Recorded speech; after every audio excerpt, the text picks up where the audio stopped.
NASCAR Philip Torres here, and you fans are probably wondering what this is, right? Yeah, as you could read, the box says, and it's got a picture of the drivers. This is a Corvette Racing Corvette C5R Corvette from the Rolex 24 in 2001, and I got this, and it's 75 grand, $75. I got this I got this car from a place that's near and dear to my heart. I got this car from Wildwood, New Jersey, up on the Broadwalk, and there was this guy with a lot of awesome acrylics, and he had two different cars with this one and Junior's Oreo Ritz car, which I already have in small. It's up there. But then I saw this bad boy, and it costed $75 a pop. And as you can see, the drivers that piloted this car to victory, as you can see, the signatures are here, but the signatures are right here. The four pilots that piloted this car for victory, it was Andy Pilgrim, Kelly Collins, Dale Earnhardt Sr., and Dale Jr., who piloted this Chevy Corvette C5R Chevy to victory in the Rolex 24 in 2001. This car was rare at its time, and there was only close to, there are close to 81,500. If you can see the little crumb thing right here, there was a lot of cars that they made for this Corvette, and this was the first Rolex 24 win for Dale Earnhardt and his son. Because of this car being famous, because of the three, they made almost a lot, and I mean a lot of cars, a lot of cars like this. But this is, look at the scale, 1/18 scale Corvette. This is the biggest diecast in my collection right now, and let me unbox it for you. I get this unboxed. I like how they put their signatures on it just to resemble who drove the car. As you can see, Earnhardt's name is on there. His son's name is on there. Kelly Collins and Andy Pilgrim. I'm happy that I bought this car. As you can see, it's 2001. The year 2001 was when they introduced the Rolex 24. And this car was not easy to find in its prime. But in 2001, this car was top notch, nice. And here it is. This is the biggest. I mean, this is the biggest car. And yes, it's got movable parts. So watch your kids. From not touching this, because it's got movable parts. There you go. I mean, look at it. I mean, look how dirty that is. Racing through the rain and in the sunlight, 24 hours. Saturday through Sunday morning. I mean, look at it. Look how the car looks. It's not actually the same anymore after 24 hours. It's all dirty. It's not clean. It's completely dirty because of the rain they've been having on Mondays Daytona in 2001. But look at it. From the tires, the rims, the body is completely dirty. You can see the windshield. If you can't see it in the sun, the windshield's completely dirty as well.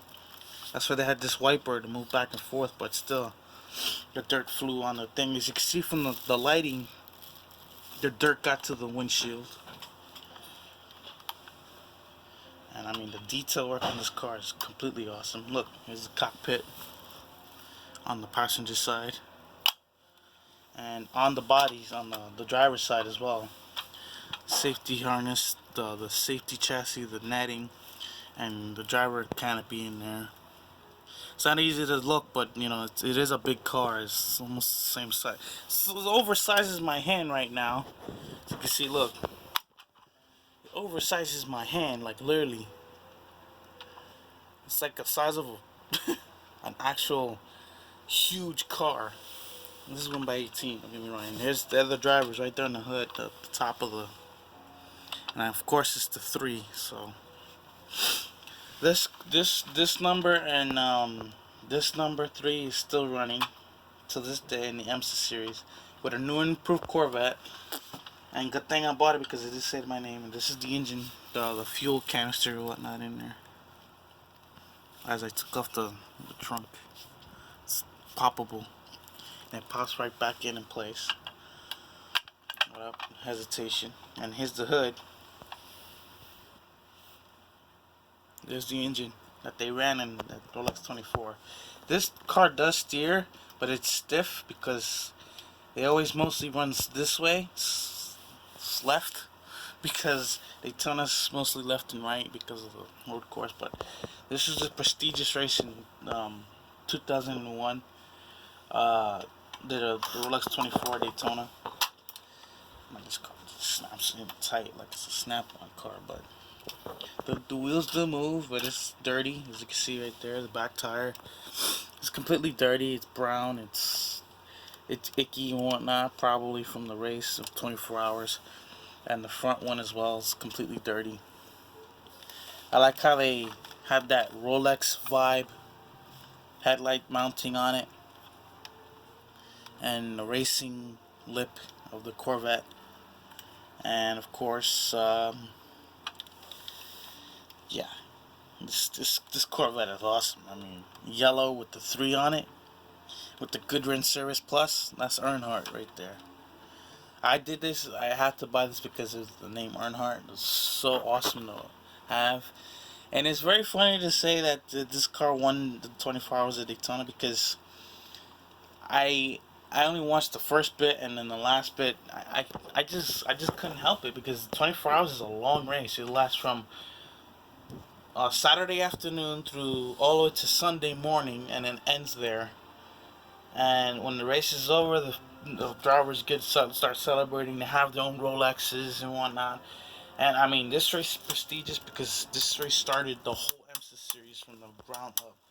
And this race was awesome because this is actually a GT car. This is not a prototype. This is a GT Corvette from the GT prototype series. And this car won first place in that race. And it finished very, very solid. Because when you have a guy named Earnhardt, you know you're going to win a race once in one way or another. And he was prospectively hardcore driver. 24 hours. I mean, that's long. And yeah, the detail work is awesome. As you can see, they put the little louvers on the hood, and then the back as well. The wing as well is got the Goodwin Service Plus on it, and it's also a little bit dirty. If you can't see, it's also dirty because it's been collecting a lot of dirt through the race of 24 hours. And the traditional Earnhardt way is the back, as you can see, is known to be black as well. But this year you can't see because it's a new Corvette, and Earnhardt's not around. Neither is Junior's not driving anymore. But traditional car, and of course the diffuser. As you can see, that the diffuser is on the Corvette, which is funny because that diffuser is gonna be on a NASCAR next year in 2021. And there's a lot of specs. I mean, this car is awesome. It's dirty and whatnot. This is my first race version. And boy, oh boy. This is NASCAR Phil Torres.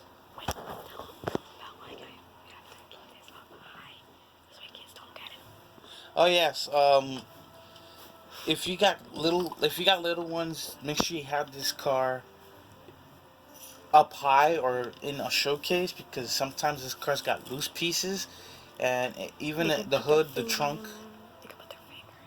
Or put the finger in it just to pop the thing open or whatever. And then they might shut on the finger. Yeah, they might shut on his finger or whatnot. If you got little kids, just make sure that they're far away from this, because this car is heavy. It could hurt somebody's finger. And the way the car's aligned is just not as perfect, because the car ran 24 hours. Okay. See, it's a little loose. It's not perfect, but this car is loose. But this car is awesome to have. I bought it because the 3 was on it, and there it is. What else should I say? Oh, if you guys seen the race yesterday, the Daytona, it was not a savvy race to watch. I wish I would have never said anything about it, but that race would have never ended the way it was, and hopefully Ryan Newman be okay. If you guys are not Newman fans, you should not watch this. If you guys are, then you should. Um, Yesterday was not a great day after the race ended, and it was not a pretty sight to see. A lot of fans were not happy about what Hamlin did, and you guys should put your opinions about what happened today. In the comments down below. Huh? In the comments down below. On the comments down below what happened yesterday, or you could comment on what I did today, and hope you guys have a good day today and Tuesday. Watch NASCAR race today at 6 Eastern Time p.m. and see who's gonna run the 6th car for this weekend. Or if you guys don't have Fox Sports 1, check your local listings. And hope I have a good day. Ask Phil Torres. See ya.